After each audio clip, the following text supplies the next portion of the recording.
big. OMTG.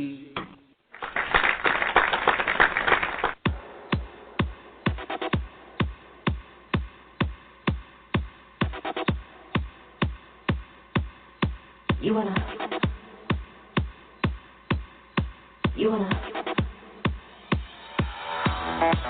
wanna hot body? You wanna Bugatti? You wanna Maserati? You better work, bitch. You wanna Lamborghini? Sip martini, look hot in a bikini. You better work, bitch. You wanna live fancy, live in a big mansion, party and free. You better work, bitch. You better work, bitch. You better work, bitch. You better work, bitch. Now get to work, bitch. You better work, bitch. That's right. I'm feeling sassy, and it has nothing to do with any alcohol I may or may not have drinking. See? Any alcohol I may or may not have imbibed upon earlier this evening. But I am having coffee right now. Rest assured. I may or may not be able to get through the show. So this is OMTG, show number 27 for Wednesday, April 2nd, 2014. But as you know, or as you may not know, we record the shows the day before on Tuesday, and today happens to be April Fool's Day, so it's not really April 2nd. Oh, that is brilliant.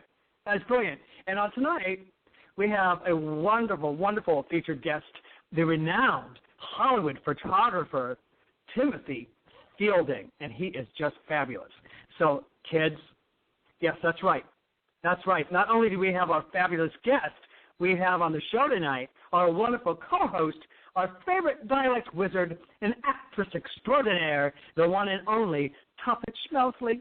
You love her, from Kansas City. And our featured guest, as I mentioned, is the renowned Hollywood photographer from fresh off the bus, wannabe stars and starlets to the biggest names in television, film, and music, Timothy Fielding. Yes, Timothy Fielding. Emblazon that name upon your brains. And before we take a deep breath and dive in, I want to remind our listeners that if you've missed any of our shows, you can catch all of our previous shows, our recordings, at Spreaker.com/show/OH_MTG. And every time you listen to an OMTG show, a gay angel gets a new Ferragamo handbag. Isn't that just dreamy?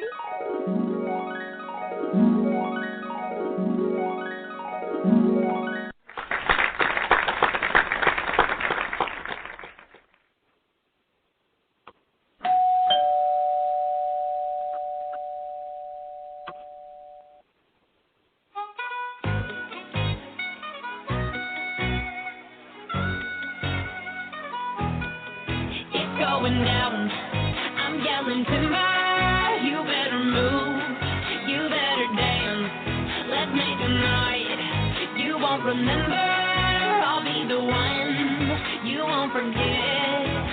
Oh my goodness! She answers with her own musical cue, and it'll be a night. It'll be a night we won't forget, because it's you, dear. It's Tuffet Schmelsley. It's Tuffet. Hi, Tuffet. Oh my gosh, you know what? You must torment me that way with that song. Yeah, I must.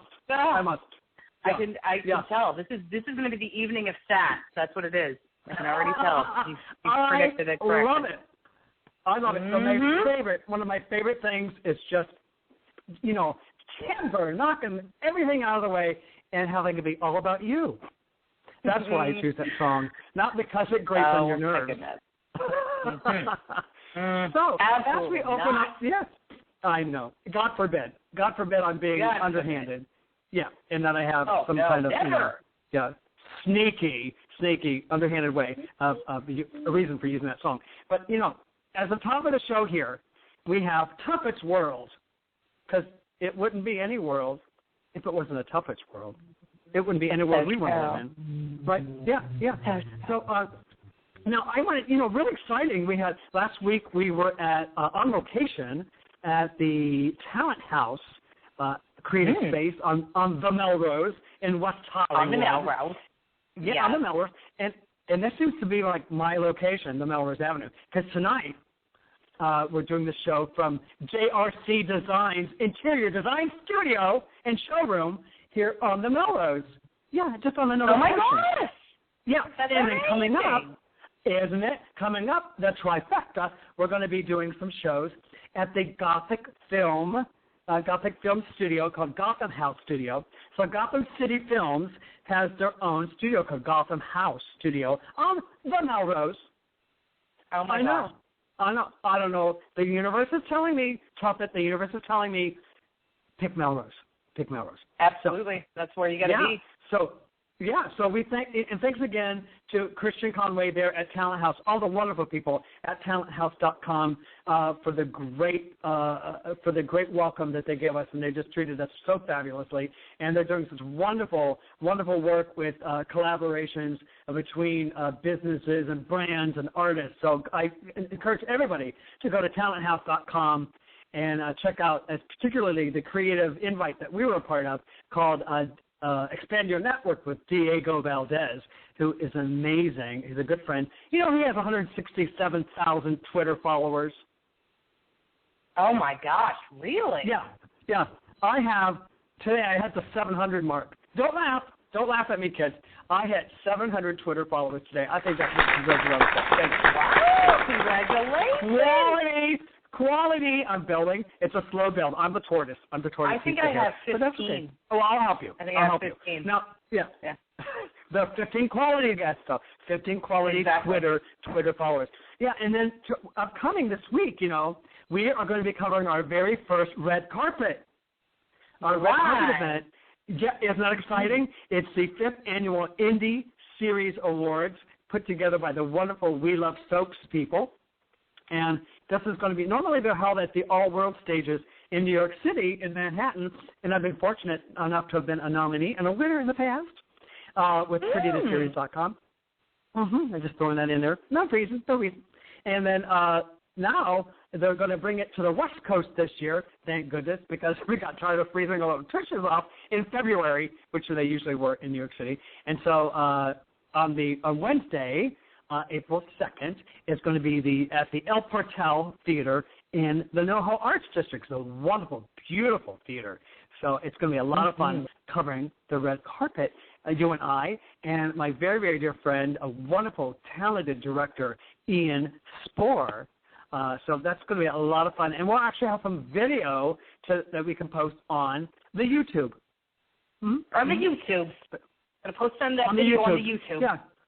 That's fun, and I'm really excited to announce that we have some really amazing upcoming guests.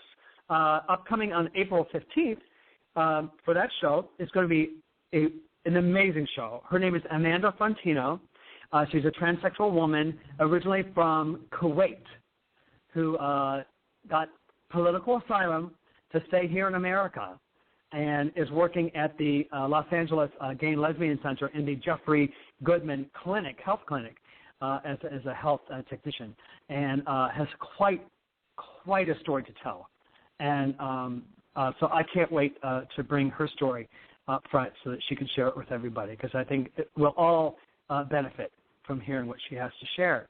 And then also, somebody I believe that you know as well, and like yourself, a wonderfully talented actress, Tessa Thompson, will be on the show. I'm going to be catching her in a band that she sings in called Caught a Ghost, which is going to be playing. They're going to be playing in Hollywood this weekend. And she is in an upcoming indie film. And mark my word, kids, mark my word, she will get an Academy Award nomination, Golden Globe nomination, SAG nomination. You're going to hear this name a lot. Tessa Thompson, a new film called Dear White People. Dear White People. Written and directed by Justin Simeon. It is getting a lot of buzz, and I'm telling you right now, she's one of those people like our dear Tuffet Schmelsley that I said, this is a star. This person is a star. You have that star quality yourself, Tuffet. So, and when I see it, I like to call it. So mark my word. Mark my word. We're lucky to have you here. So, no. I have, I love you. You know, I was telling. Yeah, well, right. I was telling Tuffet before we went on the air, I have these fits, these moments, and I know that's hard to believe listening to me right now, that I'm not normally this calm. And And I get overwhelmed sometimes of how much I adore Tuffet. And I have to call her or text her immediately and tell her that. Do I not do that? Whatever it is that you're drinking, I want some of that. Yeah. That would be fantastic. I'll send you some. Not just for your birthday or for the holidays, but I'll send you some. It's the fountain of life that you're drinking from. That's what it is. It is. I tell you, when you create, when you do. Don't try, kids. You know, that's our motto here at OMTG. Do not try, do. And we're doers. Exactly. We're all about the doing. Mm-hmm. Now, in Tuffet's world, you know, we're still talking about the Malaysia Airlines flight, honey. Yes. Over 3 weeks. Over 3 weeks. And no clues. Did you hear anything today that you want to share with us? Have you heard anything? I didn't hear anything today. No new reports today, other than they're waiting on the weather. That's the big one. It's the weather in the Indian Ocean is just so huge. No, has that tugboat started going out towards where it needs to go? It's got the pinger detector. That's so technical. The pinger detector that we gave to the Australians to borrow, so they could tug it out to the search area that they think the wreckage may be. And it, you know, because we're like days away from that the pinger, the battery going dead on the black box. Yeah, which, as we know, is not black but orange. Yeah. So I'm they're trying to analyze. It feels like a bunch of of us gals when we're drinking and over analyzing when a guy leaves a voicemail message. They're like over analyzing the all right, good night, or it was like good night, all right from the pilot. Of like, what does it mean? Like, let's play it back. Well, no, he didn't say that. He said, good night, flight 370. Yeah. Which, taken out of context, sounds like he's saying, okay, that's the end that's the last you're going to hear of this. But then almost immediately after that, I had another report, somebody saying, well, that is the more proper phrasing for what would have been said, what should have been said. I'm like, oh, okay. So, because we know nothing, people have such an insane, and I'm insane, but a very intense desire to know. And I think that's why people are just trying to just talk it out, just to talk it out, like you said about that voicemail about that the guy leaves. They start overanalyzing it to death, unfortunately. So I just hope and pray that we learn something, because these families need closure.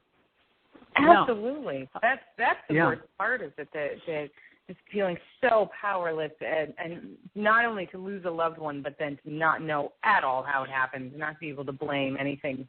That's Now, a little bit something closer to home, my dear, and I don't know if you heard about this. I always like to keep on some kind of a news program going on when I'm putting the show together, because sometimes, the breaking news may jump out, and it's a great topic to talk about. I don't know if you heard about this. This deadly force by Albuquerque, New Mexico police. Yes. Have you seen that? Yes, I did. Oh, my gosh, yes. Yeah. I have a soapbox. Continue. Tell the audience, so then I can step up. Absolutely. Let me bring our audience up to stuff on this. I got this from CBSNews.com, and you can get it from numerous sources, of course. But just look up online, kids, Deadly Force by Albuquerque, New Mexico police, and you'll see what we're talking about. A graphic video that shows a police shooting of a homeless man in the Albuquerque foothills is raising a firestorm of controversy, and it's not the first time police there have faced backlash over citizen shootings. Hundreds have posted outraged comments online, and a public protest of the Albuquerque Police Department was planned after police last week released a helmet cam video which shows officers shooting at a homeless man on March 16th who they said was illegally camping. In the video, the man, James Boyd, 38, appears to turn away before he is shot by police. Boyd later died. He's dead. He was struck at least one live round, but the medical investigator's office hasn't determined what killed him. So according to an Albuquerque police spokesman, Boyd was carrying knives and threatening to kill the officers, but critics say the incident raises alarming questions about how Albuquerque police use deadly force. And one final thing, we've reviewed the video, and like many people who have seen it, we found it to be fairly disturbing, Steve Allen, Public Policy Director for the ACLU of New Mexico, told CBS News' Crime Citer. It certainly does raise questions about why this tragedy couldn't have been avoided. Okay, all yours. Mm-hmm. Yep. Mm-hmm. And that video is indeed. Have you seen it? I did see it. And to all those that you can find cringe-worthy. I have been going on and on about this, about how we as a nation view mental illness and how our culture of neglect and shame and avoidance of mental health. It has everything to do with gun control. It has everything to do with police. Like, when we're not taking into account that mental health is something that's real, that affects humanity, not just the awful people, quote unquote, or the people that were born odd, but everyone at some point, like in the same way that we take vaccinations for, measles and mumps and rubella and polio and all those sorts of things, there should be a culture of prevention and treatment for mental health. But instead we say, no. So, of course, these cops don't have, not that I'm advocating for them, but, of course, they don't have anything in their rule book to have multi-level approaches to handling somebody with a mental illness. It's just they threaten me. And keep in mind, when you see this video, there was not one, not two, how many? There were like 4 or 5. 4 or 5, yeah. With a dog, with the German police officers Shepherd. there. Yeah, and the dog. Okay. Mm-hmm. Okay. And the guy you can hear him yelling at one point, "I can't move." They're telling him to pull his arm out to make it visible, as if he's got a knife in his hand still. I mean, the guy is face down in the dirt. He's not moving. He's been hit with numerous the pellets, those beanbag things. I mean, he looks pretty immobile, and it's crazy. It's just crazy, and they've got guns aimed right at him. So it just people will have to see it and judge for themselves. But it is indeed disturbing, and the fact that he's dead, and like you said, and the issues with dealing with mental illness. I hope that this is one of those bellwether moments that this really continues the cycle of talking, continues the fervor and the level of discussion that we're having tonight. I hope that continues for a while, and we don't go in our typical 5-minute bandwagon, news cycles. So we'll see. Exactly. We'll see. Yeah. But good talk. When you hear the call, you got to get it on your right. Word up. It's the call. And word. Oh, my God, it's Word Up, a word name association game where I'll say a word, name, or phrase and ask my co-host, Tuffet Schmelsley. She's fabulous. I get so excited when I know she's coming here to say the first one that comes to mind. But this week, once again, Tuffet retains her stranglehold on the list of reins, and all bets are off as MTG, that's me, will continue to receive the barrage. Have I met my mental match? Well, to tell you the truth, I think she's far superior, but we'll see. Now, as we have recently, inspired by you, Tuffet, we have a theme to the word list. Okay. But we won't reveal that theme until the very end. Okay. All right. So my first word, spark. Say that again. Spark. Bark? Oh, no, it's spark. worse than its bite. What? S-P-A-R-K. Stark. S-T-A-R-K? Oh, No, Stark. spark. I was going to say Stark, yes, if for Game of Thrones this coming week. See what happens when you get old? See what happens when you get old, people? And I was even reading her lips. Spark. Oh, spark. A spark starts a fire. You know what I mean? You got. It's got to start somewhere. It's got to start somewhere. You got to start. Yeah, you can't just keep talking about it. That spark starts the fire, starts the flame, and keeps us all warm, so that we all are in the warmth of healthcare. That we all have the ability to have healthcare. We have access to it. Oh, yes. The spark which that leads starts me the health into fire. I love it. Yes. opportunity. Opportunity. We all deserve the opportunity. We all deserve opportunities. It's such a positive word. So, I mean, this is an opportunity for all of us to jump on together, take care of one another, and move forward. Is it perfect? Is this plan perfect? Was Medicare perfect? Was Social Security perfect? No, not at all. Are there amendments that have occurred to them along the way? Yes. So there are things that need to be fixed in the Affordable Health Care Act, and hopefully that will occur along the way. We have the opportunity to make that happen. Bingo. Okay, next one, wellness. Wellness. I have such a better sense of wellness because I have that worry off my shoulders of what happens if. I've had, in the last 3 months, I've been able to get, a full physical. I've had a colonoscopy and endoscopy. I got tested for skin cancer, which I had a small spot on my right shoulder, which I'm getting taken care of. I have such a sense of wellness now that I've not felt, and I can't tell you when. That's a good word. Yeah. Thank you. Okay. Okay. Devices? Yes. Devices. Ooh. Oh. Devices. I don't know why I'm thinking of all the naysayers of having universal health care, all the naysayers and all the devices that they're using that try to twist things and make people think that this is an awful thing and something that they shouldn't have. People are using devices that they have at their hands to do harm rather than good, and that makes me sad. That makes baby Jesus cry. Yeah. It makes baby Jesus cry. And just to tell you, this issue definitely has. It's charged with divisiveness. Yeah. On both sides now. Divisiveness. I thought you said devices. So my God. Divisiveness. Yeah, I know. It's like Spark. Yes, I know. Oh my Divisive, God. But I was on the same track, though, wasn't I? Okay, next word. And I'm not drinking. I tell you I'm not. Prevention. What? Prevention? Prevention. Oh. Prevention. Hello. Preventative health care.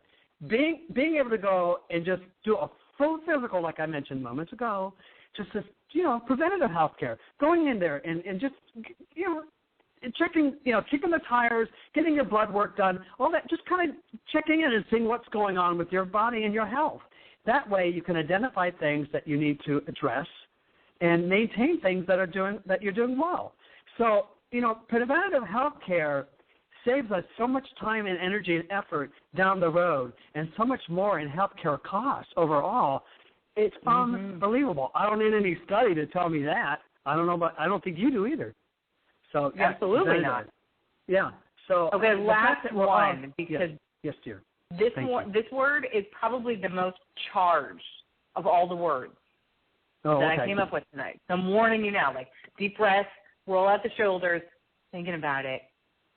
Antibiotics. Overdone. Overdone. Okay. It can be. Antibiotics are, wow. That's just because, I think of myself, every time I get ill, I'm thinking, go get that prescription, but it could be a virus. So sometimes we over-medicate. We can overdo on antibiotics. People are really, and on, that reminds me of people getting shots. People getting booster shots and tetanus. No, what am I thinking of? The kids have to get the shots that the parents don't want them to get because they're worried about autism. Oh, the measles, mumps, and rubella, the MMRs. Yeah, all those kinds of shots. So that it makes me think of those kinds of things too. So, that's antibiotics. Wow. I'm telling you, people react pretty strongly to those antibiotics. There's some people that it's the solution for everything. You could just go and get around with amoxicillin or the injection of Herceptin, but now there's so many people that don't take antibiotics when they need it. They've swung the pendulum the other way. And everybody has a really strong opinion now. They say, no, I just want herbs. Herbs will cure me. And then you go to the third world countries, and they're like, give me the shot of Herceptin. Yeah. Well, I'm very fortunate. I have a wonderful doctor, Dr. Ashley. I call her Dr. Ashley.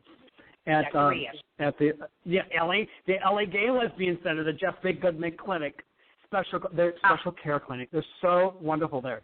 And she's terrific, and she's so thorough. And they're not going to prescribe an antibiotic just to prescribe it. So, if it's viral, prescribing an antibiotic's not going to do any good. Not going to do any good at all. So, and you can overdo it on that to where you build up, a resistance, and so it's not good. You don't want to do that either. Yeah. So, good list. Oh, my God. And, of course, our theme this week was, what was it? What was our theme this week? What was it that week? Oh, yes, I know what it is. What? The Affordable Care Act. The Affordable Care Act. Thank you. Yeah. So now, and the numbers are out that they have reached that 7 million mark, which was their goal, which is pretty darn amazing. So, we'll see. Congratulations, President Obama. I think that's pretty amazing. Yeah, I love it. You know what? I think our guest, I have a feeling that our guest this evening is hovering around the door, and he just cannot wait to get in. I have a feeling. Oh, I put the door back up, honey. I put the door back up. Well, let's see. Should we let him in? Well, all right. We'll let him in. Timothy Fielding. Hey! I've been standing outside the door for hours. No. Yeah, that's our studio audience. They love you. They've been just on the edge of their seat. They color their noses. They're sitting at the right angle so that they have their best side showing, because they know that you're such a fabulous photographer. They want you to catch their best side, of course. Excellent. So, well, I'm watching that one in the front seat right now. Got my eye on Beverly. That's Beverly. You gotta watch out for Beverly, because she's a live wire, that one. Beverly, sit down. Yes. Yeah. She gets very excited. Because she loves celebrities. She loves anything Hollywood. So thank you so much. Thank you so much for taking the time out from your busy schedule to be on our show tonight. Well, thank you for inviting me. This is tremendous. I'm glad to be here. Here. And yes, you are. And this is Tuffet, my lovely and talented co-host, and she's excited to have you on the show, too. Oh, my gosh. This is so exciting. I didn't catch your name. You blacked out a little bit there. Pardon? Tuffet, as in, curds and whey. Little Miss. Tuffet. Little Miss. What a Tuffet. great name, Tuffet. Is it? Yep. I know you're so mesmerized by her essence. Yeah, sometimes people what? She has a name? No, she does. And it's just as unique as she is. It's a beautiful name. Mm-hmm. I might even use it myself once in a while. Oh, I can see where this is going. I love it. I'll put it as a middle name. I never got one, Timothy Tuffet Fielding. Ladies and gentlemen, I think we have it. We got a winner. There you go.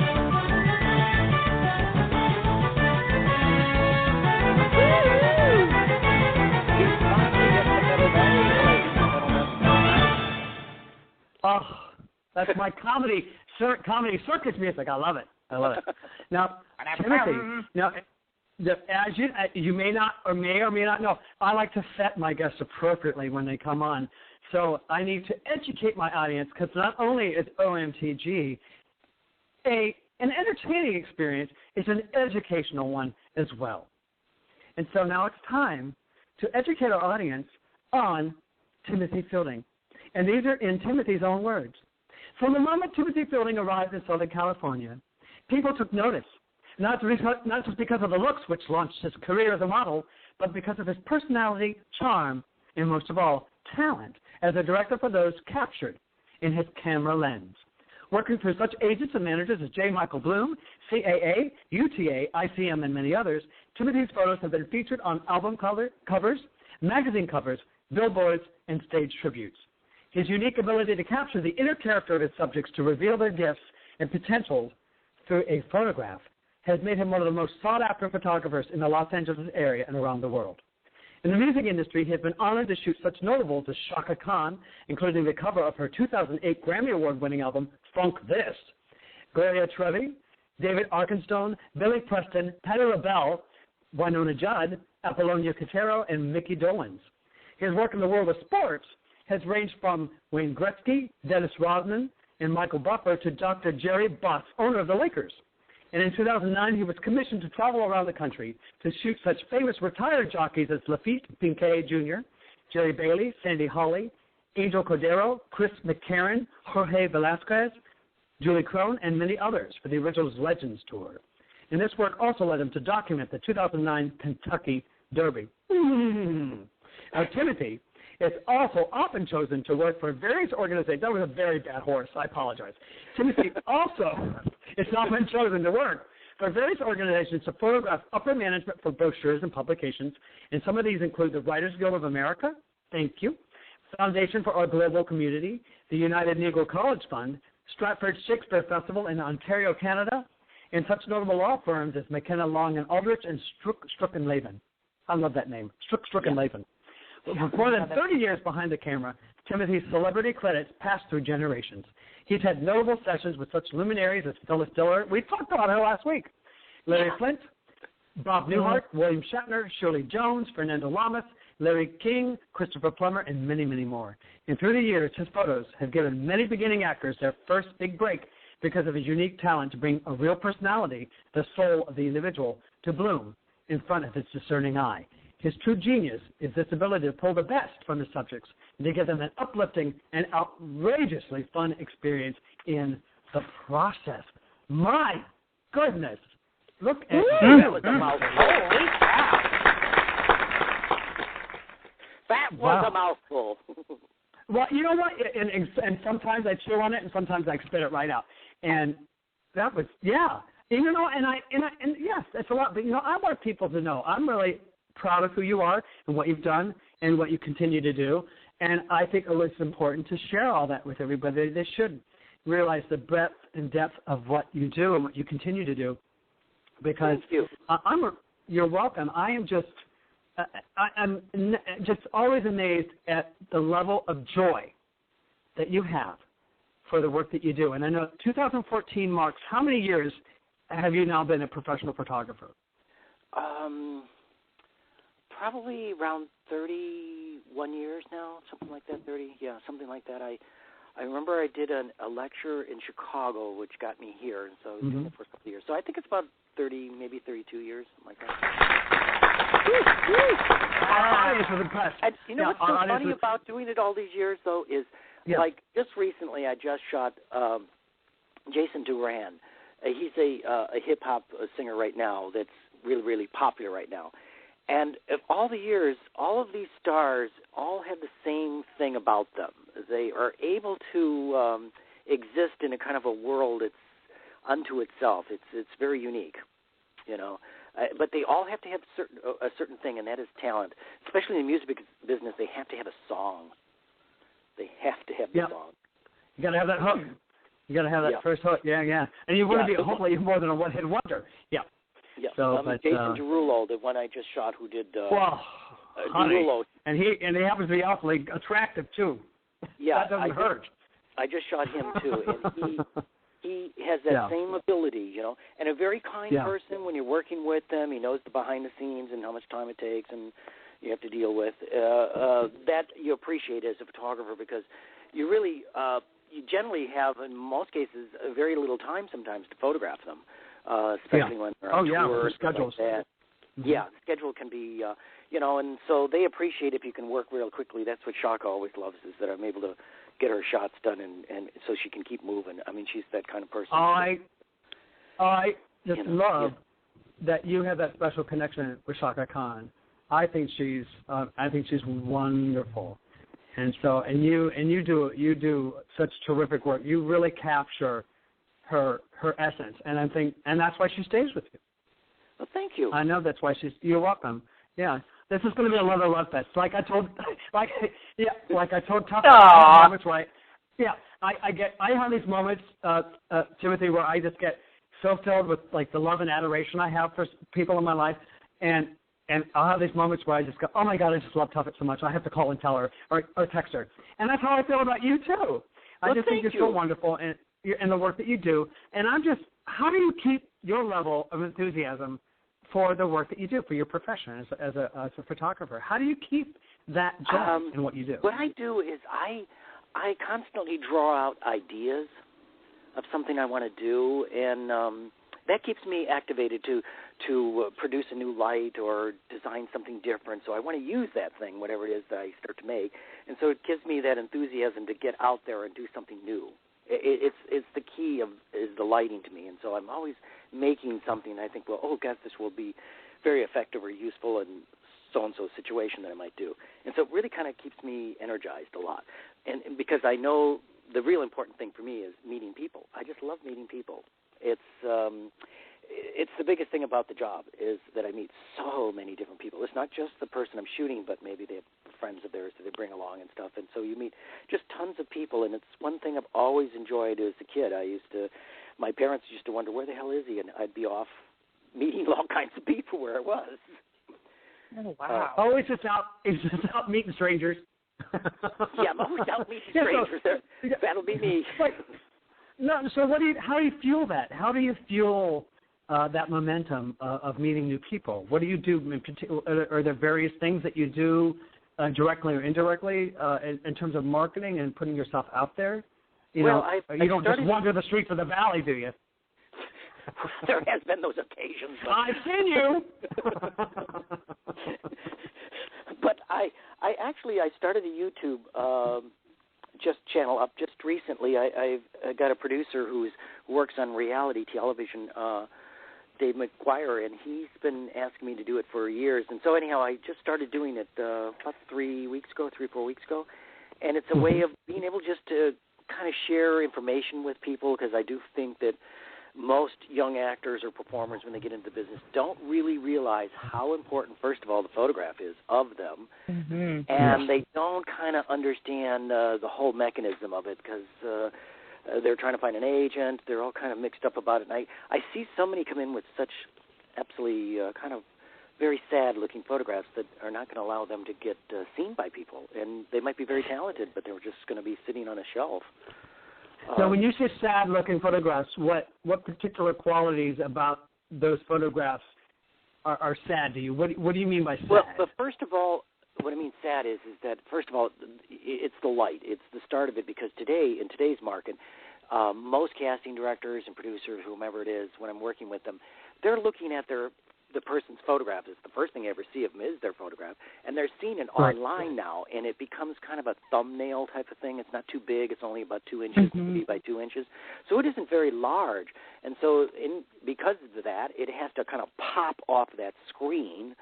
So the lighting is the key, that it really kind of pops at you and makes a statement about something, so that your eyes go to it and that you start to look at it. If you miss that part of it, you can almost say you've missed the whole thing. If they don't kind of catch you right away when the eyes go past, our eyes look at the brightest thing that happens on the screen. Whatever it is, we look towards it, the whitest thing. So in photographs, that's why our eyes kind of dart to the bright things, the shiny things.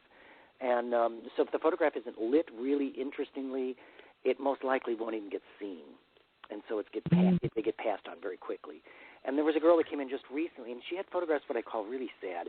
Her photographs, what I mean by that is that they were lit so flat that there was no feel to her. You couldn't feel her face. You couldn't feel her structure, or her facial expressions were flat also. She didn't have any real smile or any kind of seriousness. It was all just, I'm trying real hard in the photograph, you could see. And you could see it, every bit of the photograph looked like whoever's shooting it's trying real hard, and she's trying real hard, and so because of it, it comes off very amateur-like, and it makes it... Yeah, I find that true from a lot of various, headshots that I've seen along the way, and unfortunately some of them have been mine, not the ones that we shot, mind you. Yes, Timothy and I have, in full disclosure here, kids, Timothy and I have shot together, and some of my best work I think that I've done has been with Timothy. Thus, Timothy is a guest tonight on OMTG. It's simple math, kids. You don't need to know calculus to figure this one out.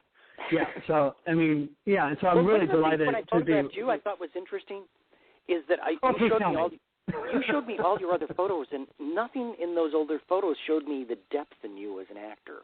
Right away, as a person, I could feel. And so I felt, to show that in your photographs. Here's this man who has a lot of depth to him. Because I know directors who work on films, which is most of the stuff I work on is film-type stuff, and those type of people, they're looking for somebody with some depth. Because they know that they're going to have to be on the set for maybe a month, 2 months even. So they're looking for somebody who has depth to them, a person that they can deal with. And so the photograph really described that about you a lot. I really loved photographing you. You showed a really totally different side of you. Every time I showed it to people that knew you, they went, wow. Yeah, my left side, my right side. Fabulous. Yeah. No. No, absolutely, yeah. There's you smart ass. And this to back. Yeah. No, I love it. And that, to me, that's a good word, flat. It's a good word for actors, performers, anybody who needs a headshot who's in the performance industry, or even if you're not, but, you need a good headshot to sort of market yourself for whatever kind of work that you do. And correct, yeah. You need a good image of yourself. That photograph should tell a story, should really elicit some kind of emotion about who you are.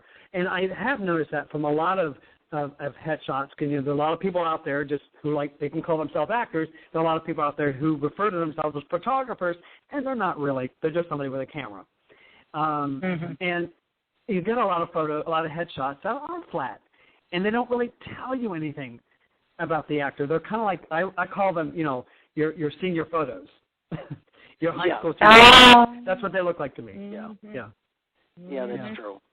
I found that I don't even like doing them. I love doing them. It's because you get, like just recently, I just photographed a young actress who doesn't have an agent, didn't have any credits at all. She just started an acting workshop, and she had photographs taken by a photographer who, the photographs really didn't show any depth to her at all as a person. And this girl really did have some depth. She was 19 years old, but she really had some sensibility about her. So anyhow, I photographed her, and she just got an agent the other day. I just found out she has an agent who wants to start to groom the girl. And she's right at that age, kind of, they start to groom them, And it's funny, but with her old photographs, they weren't interested. They just weren't interested because she looked too flat in the photographs. She looked like she was Miss Commonplace. Her hair is real coiffed and everything. In the photographs I did, you'll see, are really, her hair is actually just windblown. It just is not put together. But she's very real in the photographs, and they appreciate that. Directors do. They really do. So I come to you, or let's say Tuffet and I come to you, and we're newbies. We're newbie actors, and we find you, and we're like, oh, he looks really like a cool photographer, because you do, and you are. Thank you. So we meet with you. So what's the first step? Take us through the process of taking us, like through that young lady, taking us through the process where we bring to you our flat photographs, our flat headshots that we've had prior to that, and having us leave, with something that we can actually use to market ourselves, that has some life to it, and some zhuzh. The very first thing I think I've said in a workshop I would say is that there's three things that actors make common mistakes on. The first one is they don't meet the photographer ahead of time. That's really an issue. I mean, personally sit and see the person, because you're going to find out the vibe you're going to get in the photo session, because the photographer is the whole thing. He's the one, or he or she is setting the mood to how these shots are going to be done, whether you like it or not. They are your editor, everything. They're a whole ball of wax, the lighting technician, everything. So you're really relying on them, how you feel about what they're going to be able to do. So you got to meet them first. And a lot of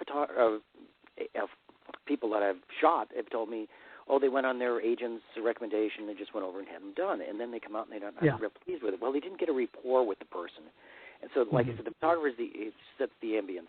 And then second, they have a tendency to try to set it up on what the cost is going to be in the photographs. You really kind of want to look at what the value you're going to get on a photograph.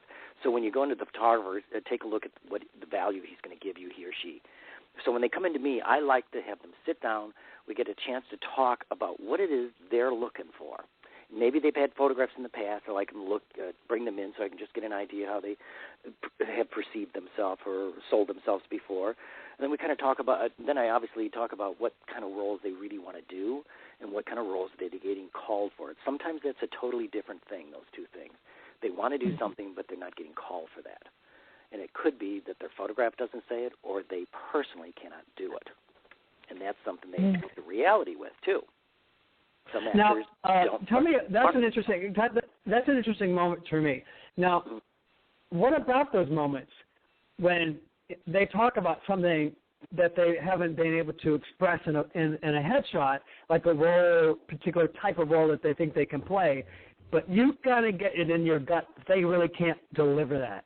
How do you address that?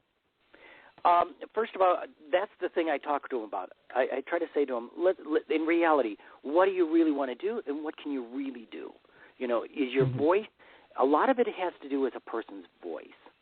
The voice, the look, the combination together makes that person. If their voice is high and kind of timid and they're trying to play rough roles, they're going to have to play it in a comedy usually, or something that's a satire type feel to it, or or a director that really wants to go off on the edge.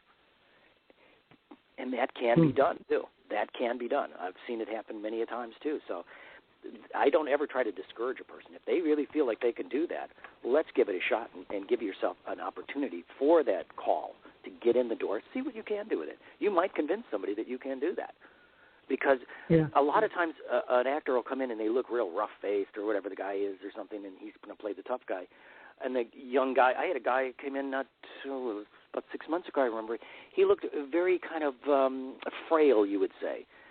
But we did this kind of little suspicious-y kind of feel to him that he looks like the most evil kind of person, that he could be this wealthy little evil kid kind of feel that takes him in a totally different direction. And sure enough, if he didn't get a role like that in a student film that's given him an opportunity now, it looks like, in another film to play in the same type of role again. See, once you do that role, everybody accepts it now. Yeah. When you play it, everybody goes, oh, yeah, I knew it all the time. I didn't know.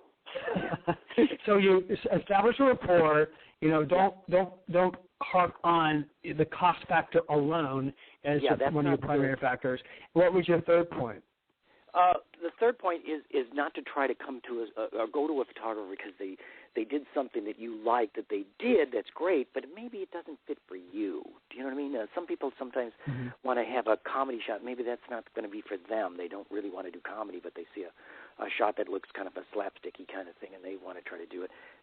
Don't try to copy somebody else. What you're really trying to do, like in other words, for an example, a lot of times I see a photograph of a person, of an actor, and you know who shot it instead of who the person is in the photo. Yeah. That's a huge, big, I think. Yeah, like if I see another shot of somebody, like, you know, coming out of a dryer at a laundromat, and that's comedy, I'm like, oh, yeah. Yep. Yeah.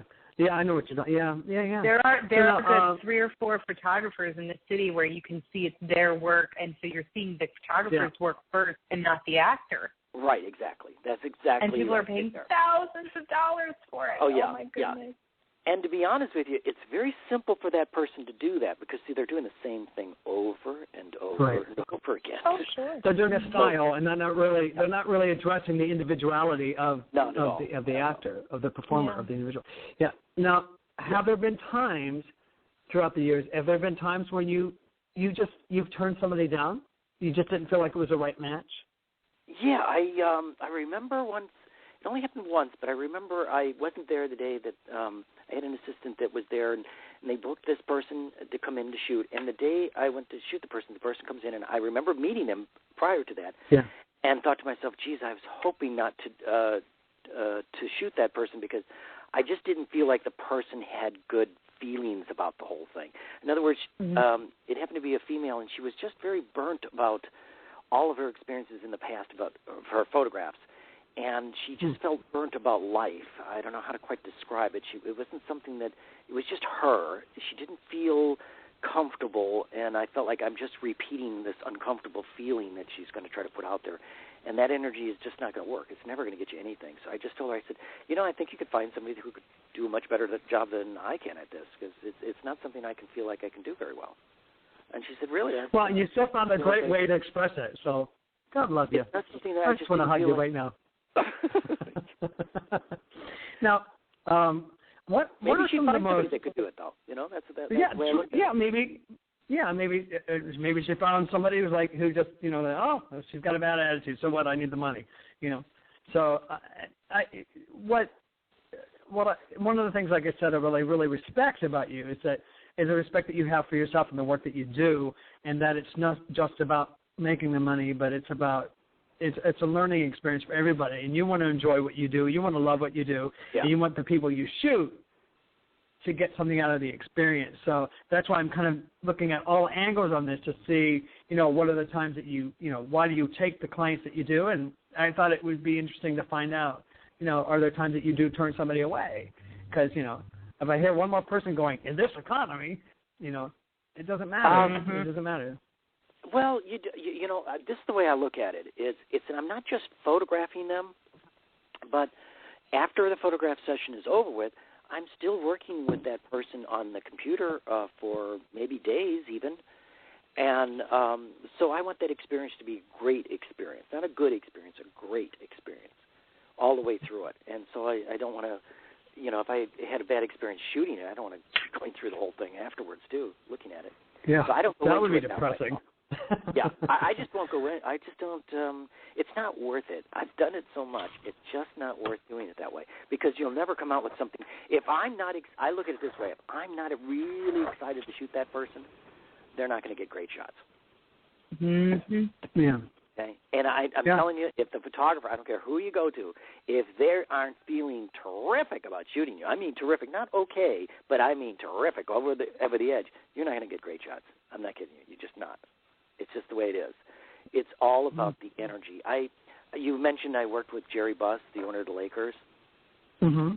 And when I will never forget him saying to me once, and he'd said it many times basically after that, is the energy of the players is everything, and the energy of the audience makes the players play better. It's all about the energy in the room. And it's true. This man used to gamble all the time, and he loved great energy around him when he was gambling. And he used to want me to go gambling with him, and I'd go gambling with him, and I didn't gamble at all. But it was about energy. It was about energy. Yeah. It really is. Yeah. And it's the same thing in the photo session. If I don't feel excited about it, then it's not. It's just going to be an okay thing, and it's not going to be good enough for me. Okay is just not good enough. So what do you do in those moments? What do you do in those moments, Timothy, when the energy drops, and you need to? If I seriously don't feel like my energy's not too good, I don't want to shoot that day. I'll rather see it be done another day. You're better off. You're just really better off all the way around. The person you're shooting is going to benefit from it, and it just is. So it's not the Timothy Fielding Photography Factory where you're just shuffling them in and shuffling them out. There is some flexibility in terms of scheduling and all that. Oh, very much so, yeah. Sometimes I'm shooting outside, so I want the light to be right. Like tomorrow, if it rains, I'm supposed to do the shooting that I want it to be sunny out. There's a certain reason I want it to be, because I want it to be bright for this person. It has to have that kind of brightness feel to it. And if it's too cloudy and stuff, it's just not going to work for what it's going to sell this person. So obviously, if it rains tomorrow, I'm not going to do the shooting. I told them already. Yeah. Postpone it to another day. And they kind of look at me I just like some of our most lively shots that we shot outside were in Forest Lawn Cemetery. Thank you. Ironic, ladies and gentlemen, ironic. I feed on the energy of those who've come before me. Yes. Now, I want to ask you, Timothy Fielding, our featured guest this evening on ONCG, what are some of the most surprising things that you've learned about yourself that you've discovered through your work as a photographer? Oh, God. Doing the type of work I do has really taught me a lot about myself. It teaches you so much. That's the reason I love the job so much, and that's one of the reasons I love shooting every day, is because I know I'm going to learn something new about myself. And isn't that really what we're trying to do? Some of the things I've learned is I didn't realize I had as much patience as I do, and I'm learning to have even more in situations that I need to. because almost every photo session I have to put out some sort of fire. There's something that is not working well that has to be corrected somehow without people panicking. Oh my God, whatever so you have to kind of. So I've learned to be very patient. I don't feel like I get. I've learned not to get tensed up about stuff. I learned that is not good for a person. I shoot a lot of athletes, and when I photograph the athlete, I really learned that each one of them told me. One of the things I learned about great athletes is they almost don't breathe. It's kind of like they have this. They're so serene that they shut out all the noise around them and everything. They're able to concentrate strictly on what they're doing. I find that fascinating, and it's something I'm trying to learn. It's very zen. It's something that sounds like zen in the art of archery. Yeah, and I've really learned to try to do that when I'm shooting, to focus what I'm doing. It's really taught me to try to do that more in my own life when I'm listening to some problems I might have in some family situations or stuff like that. You just start to learn in your own life that, gosh, that person's just trying to describe something to you that you don't quite understand, but to them it's a big deal, but to you it doesn't seem like it is, It's all about our feelings, how we feel about things, and everybody has a different feeling about stuff. So it's really taught me a lot about all kinds of stuff. Like the other day I was photographing some little kids. They were twins, and I did this. It was just adorable, these two kids. They couldn't believe that my hair was real. Kids always do that. Is that really real? No, it's a wig, I said. I stretch, make it look like I'm trying to put it on. They started looking at it. Oh, yes, check it out. Well, I just got an email that the father said, my kids are absolutely in love with you. But the kids didn't want to do it at first. They didn't want to do the photo session at first, see. They were only 5 years old. They're both twins, and they're kind of like, So I had to get them engaged once to do it, to get them engaged in doing it. So it's made me realize to get rid of fear factors. I don't have the fear that I think a lot of that I used to have at all. I used to have a fear of flying. I don't have that anymore. I mean, I still get a little tense about going on it, but I realized that I'm going to go meet somebody. I used to have a lot of opportunities to fly places when I was to shoot something, and I never took the jobs. That's why I landed in California. It's because I knew if I was going to work, I was going to have to be one place where I could do all the work, not have to move around. Because it's so fear of flying. But I changed that feel and realized that it's going to give me the opportunity to meet more people from all over the world, which is something I really, really enjoy, is traveling. And it's taught me to... I know, because that's on your bucket list. Traveling has really changed my life totally. Meeting people from all over the world. I go to China quite a few times now. I have, and the Chinese people are very interesting to talk to. Very, very interesting, even though they don't speak English, but they have an interpreter and stuff. And so they're fascinating. Just fascinating to go any place in the world and see how other people. I love it because last week we had 3 guests. One was a photographer, Magdalena. She's originally from Romania. With a degree in psychology, and she ran some program for for her country, for Romania. Interesting person, And one of her models that she shoots, and then another actress model that was part of the Talent House, this project that we were involved with them. And they all had bucket lists that had like 20 items each. Remember that, Tuffet? Oh my gosh, yes. They were the biggest. And then I get to your bucket list, and it says travel the world. I was like, thank you. You know what? I got bucket. it. Achievable goal right there. Travel. Yeah, I found that the Earth is so damn big. I just want to go every place. Yeah. Now, as soon as I started really traveling, I just want to go any place, every place. I find every place that there's something fascinating about it. One of the things I learned when I was young, I think, is that I try to look at good things about stuff, and maybe it was because I was around people who were negative at times, and I realized, well, what good is that? And so I started realizing, just look at all the good things that happen in life or about this person. And that's how I feel about every time I try to shoot. Every time I photograph somebody, I think about all the great things about that person. And that's the same thing I feel about, and that's what's made me learn to be more or less judgmental. I think that's a huge problem that most people And we appreciate that in Hollywood, where we feel like we're being judged left and right. Yeah, we're always. But, always. from the billboards and everything else around us telling us how we're supposed to look and how to act and how to be. So, that's nice to have people in our lives who actually, nurture us to be who we our authentic selves. So thank you. Now, speaking of nurturing, how do you maintain? I'm reading one of my brilliant questions here. Now, how do you maintain and nurture long-term name clients like Chaka Khan? How do you develop and maintain those for a long-term basis? I'm able to, I believe, I had fashion companies, too, I've worked for years, and I know that it's extremely hard in the fashion business to do that. And I think I learned something about how to be adaptable and try to figure out. I'm an artist that can adapt to situations and see what the client is looking for and switch it around to work for them. In other words, come up with a different style that will fit and form into whatever their needs are. And that's, I think, what's done so well for me on every case. Like for Chaka, I know she's always told me lighting her is so important. She says, and you know how to light me. You understand how to light a person like me and exactly get the best out of me at the same time. But when I work with people, everybody's different. Every face is different. So you really do have to be a good study of a face, really good study of a face. If you turn around and light every person the same way, I'm guarantee you're going to have a lot of boring shots. It's just going to look like wallpaper. It doesn't have any human feel to it. I say no to wallpaper. No. No. It's going to be a nice, vibrant, Martha Stewart color on the wall. Yeah. No, that's terrific. Good for you. Now, you have to. When you do it. Good. Yes, sir. I was going to say, no, in you this go business, ahead. they're hiring me to do exactly that, have them stand out and at their best. Yeah. That's bottom line what it is.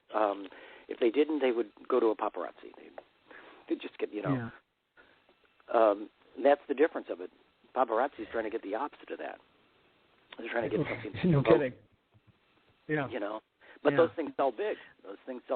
I know plenty of people that do. Now, when you shoot somebody like Chaka, what is the photo session like with her? Does she play her own music during the photo session? Does she play other people's music? No. Do you just chat? What's it like? Usually with Chaka, she has her own hair person and makeup person that both come, or wherever location I'm going to. I've shot her in concert also, but she listens to a wide range of music. She doesn't listen to her own music all the time either. She listens to a wide range of type of stuff. Even before a concert, she's limbering up before she goes on, of course, as most performers will. But she comes in with a lot of clothes, which is great. She has a good stylist that really fits her really well. She's got a very good one right now, and that always helps tremendously as a photographer because I'm trying to get the best angles of them. And so obviously if they're styled real well as far as the clothing goes, that makes a huge, huge difference. And she does have a great stylist that travels with her too. So that's so much of it, and she brings a lot of clothes, like I said. I would say it takes her an hour. She's ready. She's ready to go whenever I'm ready. She wants to come in and get going and gets done because. Well, she takes less time to get ready than I do. Yeah, she gets up and she tries to get out there and get it done. I would say that she's one of the most nicest women I've ever met in the business. As a woman, she just is a real great woman. As a human being, she's really very engaged in the world, very engaged in what's going on. She travels a lot. You know, she's in Germany, Spain. She's all over the place. So she really sees the world a lot. And I remember when she was on Pierce Morgan's show, I was shooting her the next day, and I know that when she was on that show one time, she's so straightforward about things. She doesn't hold any punches back, which is what I love about her. She tells you right away. Well, I think they were asking her about, part of the reason she was on there, wasn't it about talking about Whitney Houston? I think that they were close. Yes. And that's part of the reason why, she's very straightforward about life, about how... Yeah, absolutely. She's a real tough lady. She's been in the business for a long time, and she's done it. And she survived, and she's survived and thrived. and maintained her integrity as an artist. She's really just stayed true to herself, which I really, as an artist, I really appreciate. Yeah, she really has, very much so, and she has really good people around her. Her sisters work with her, and they are really terrific people. So she's got a good home base feel to her altogether. I love her. I think she's a great lady. She's one of the really artists that as soon as she opens her mouth and starts to sing, you can really tell her voice right away. She's got such a phenomenal voice. It's very strong. Oh, yeah. A beautiful woman without any makeup at all. I mean, she really can walk in and have no makeup on. She's I can be, too, but I won't step out of the house without any makeup on. No, I won't do it. I'm like Joan Crawford, honey. When I leave the home, I'm like Joan Crawford, the movie star. I appreciate my role in Hollywood, and I'm going to embrace it full on. So, but speaking of embracing it, Now, what do you want your lasting legacy to be with your work as a photographer? Right now, I think I'm still working so much that I haven't really thought of it in that way yet. I've been thinking more of trying to achieve, like I would really, right now I'm working on a project with a producer about working with people that are ladies who have been in homeless situations, have been battered women, things. I want to kind of help them, see if I can help them find work by giving them good resumes with their photograph on the resume, stuff like that. The photograph. That's wonderful. How did you get involved with helping battered women find work and a better sense of self? It's something that I hear all day long. What I'm basically doing is I'm photographing a lot of women, beautiful women, from all ages too, and I mean all ages. I have clients that have been in the business for quite a long time, and those that are very new. And so I'm shooting all these beautiful women, and I thought, here's a lot of women who are in battered situations, who really can't seem to find work, and it has a lot to do with perception to begin with, because they don't look too good. Their self-esteem is not so great about themselves, and there's something I've learned about photo sessions is that you really can gain a great deal of self-esteem off a photo session, because you get the chance to stare at a photo that you really think looks great of you, that you feel great in, and it gives you that vibe for the rest of your every time you look at it. There was a girl I shot that was 17 in school who hated herself. Her mother called me. She was said, my daughter doesn't really think great of herself. And she said, I thought about bring her in to have some photos because she doesn't have any great photos to give it to her grandmother. So she comes in. I did these photos of her, and the girl started crying. The actual girl, she was 17. She said, I just really love myself in these photos. Her mother told me months after that her grades in school have increased. She's really started getting so much better in school, having more self-confidence, has now gone on some, I think she was going to Paris with her high school seniors and wouldn't have done it before because she didn't have the self-esteem. It's all about self-esteem. And she felt so much better about it. I think that deserved a round of applause. Yeah, that's terrific. It's really about that. Wonderful. I was able to show her how she looked better by doing certain things for herself, and then she felt better. And when you feel confident in yourself, everybody else says, "Oh my God, you look confident." Yeah. No matter and all you did was bring out what was already there. Yeah, it was already there. I mean, she was already everything. To show her, remind her that those qualities are there. Yeah, she was standing kind of like she didn't have any posture about herself. She was. Yeah. I know it had a lot to do with she felt like she was too tall for the rest of the girls. So she looked geeky looking. She was told. She told me in confidence, and I knew that's how her body language was. So I straightened up that body language and said, "Listen, you use that height. You use it. That's what you." And she stands up much straighter now. She looks more confident. She's feeling great about herself. She started getting into, like I said, a sports thing, and also this French. She's going to Paris with her seniors. It made a big difference. Terrific. Just from having. I've had other people that have called me about stuff like that. That I remember a young kid that came by my studio a lot, and her mother was in a battered situation. And I think that was one of my first real experiences with it. The mother was battered and alone with this child, and the kid looked like, she was an incredible little kid. And she'd come by my studio and see me every day because I had a cat that used to sit outside the studio on a little perch, literally. And she would come by and see little Pip, and she would sit and talk to Pip every day. And I'd see this little girl, and you could see this girl's 2 steps, not even maybe that, 1 step from the curb. Her mother and her were basically living in some kind of way house or something, you know. Yeah. And I said to the mother, I said, I think she would like to do something in business. In show business, she's got that kind. And she looked a little bit like a Shirley Temple type looking little thing. Mm-hmm. And so I said to her mom, I said, bring her over on Saturday. Let me do some shots of her and see if you can just see what will happen for her. What the heck, right? And she said, yes. So I took some shots of this little girl, and she was so sweet. She started getting some calls for stuff. Her mom got an opportunity to get her in a couple of things, and the girl started feeling better. It made her mom, who I used to talk to all the time, saying, you got to change your self-esteem here. You got to stop allowing yourself kind of situations with this guy. So anyhow, she moved out to, she got a wonderful job out in Westwood and started working, and it was fantastic because the child herself started doing so much better in school. It was just incredible to see that, because she was kind of lagging behind because she kind of looked it, you know what I mean? But once she was doing something in front of the camera, the other kids thought she was marvelous, you know what I mean? And so it gave her self-esteem, this little kid who was actually living on the street. You know, it's really cool. Yeah.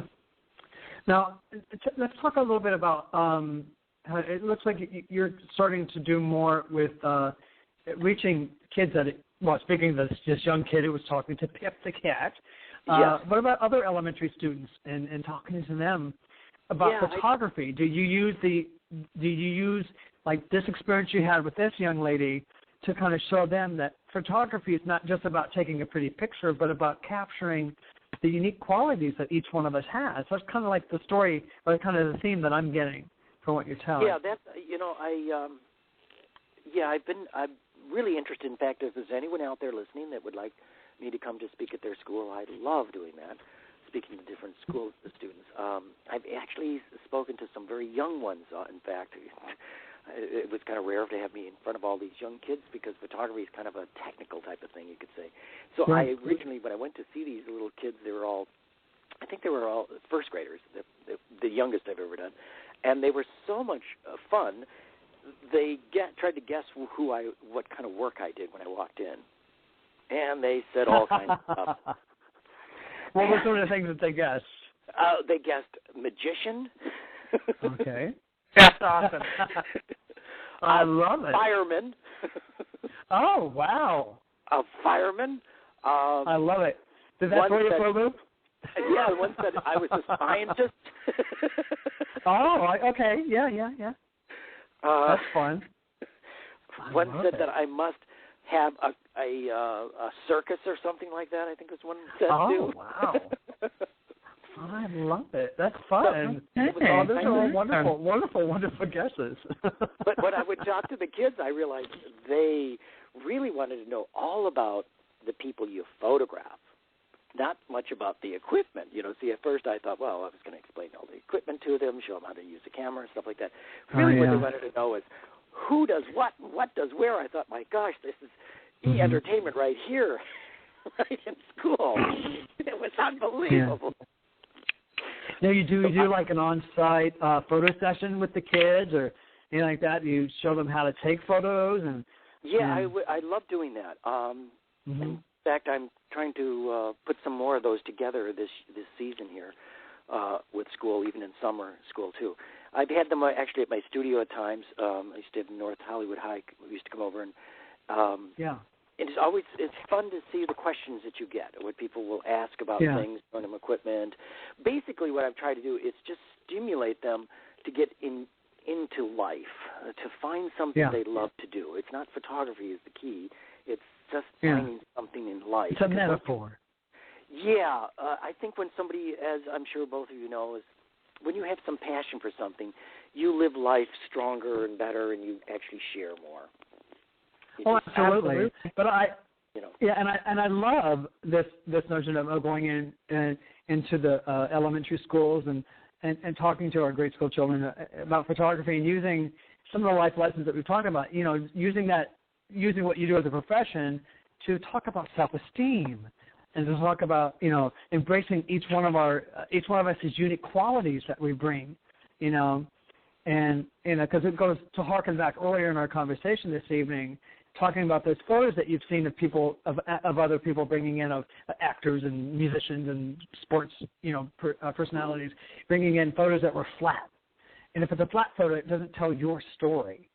And I love that part of what you do is help people tell their stories. Yeah, I think everyone has a story, and I just love meeting people, Michael, as you know. I just really do. It's the key to the whole thing for me. It's if I had a job one time, I had offers. Let's put it this way: when I was photographing, if I would be willing to go into an office and work as more of an art director for magazines, which would be great, but gosh, I just couldn't stay in the office all day long. I'd have to get out sometimes, So it was more suitable for me to do what I'm doing because I get to meet more people this way, and I enjoy it. You get to find out really, like I said, that's one of the reasons I like to travel. You find out so much about what inspires different people. And basically, we're all the same. We're really all the same. We have similar things that really attract us and want us to go forward. And I just I just enjoy it so much, and it's great to see somebody. I think the biggest payoff of the whole thing is when I'm able to show somebody a photograph of themselves that they really love of themselves, because you can see it in their eyes right away that they have so much more self-esteem about themselves. You see it right away. You can see how it glows in them. And you hope that builds. Tell you what, Jeffrey. Jeffrey, listen to me. Who am I talking to? Timothy. Who's Jeffrey? Bill. You're talking to Bill. Jeffrey. Bob. Alice. Ted. What the hell? Pull him away from the table. Oh, my God. I swear to God, I'm only having coffee. Beverly did something. That damn Beverly. She makes me... Yeah. I didn't give you guys a chance to talk. Go ahead and talk. Yeah. Now, this is what you make us feel like we're doing right now. We're going to do a little musical break, and then we're going to go right into our next segment. This is how you make us feel that what we're doing in our lives is just right. You make us feel very successful. Timothy Fielding, this is what we're doing right now with you. You're welcome.